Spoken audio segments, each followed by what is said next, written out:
Donc, le rapport sur la situation en matière d'égalité entre les femmes et les hommes est réglementaire. Il est obligatoire, mais il ne doit pas être subi. Il est au contraire l'occasion de mettre en avant ce qui se fait, mais surtout, il est l'occasion de créer une dynamique, d'être ambitieux en termes d'égalité.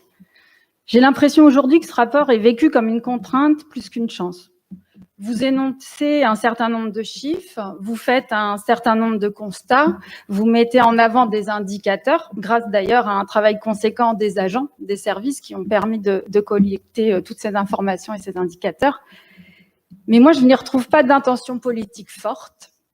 Je ne retrouve pas non plus d'analyse sur les chiffres. Je rejoins ce qui a été dit tout à l'heure. Ces chiffres, ils ont besoin d'être analysés, ils ont besoin d'être questionnés, ils ont besoin d'être le point de départ d'une action. J'y vois très peu d'ambition, très peu d'implication.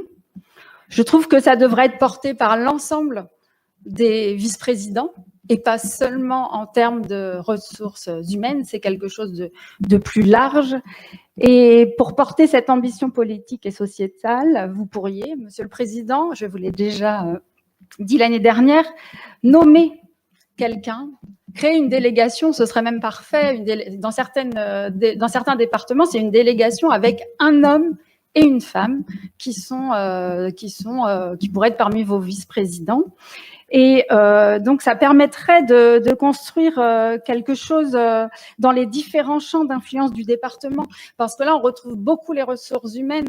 Bon, il y a des choses de plus par rapport à l'année dernière. Vous avez mis un certain nombre de choses en avant. Mais dans chaque délégation, il se passe des choses en plus au département. Et elles ne sont pas forcément mises en avant.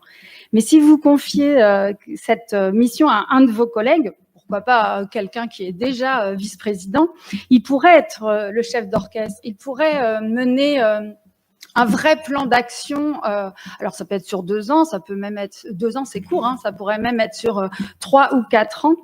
Et pour partager cette ambition, pour avoir ce plan d'action, moi j'ai envie de vous poser 3 questions pour mettre en place ce plan d'action. Donc qui est le chef d'orchestre?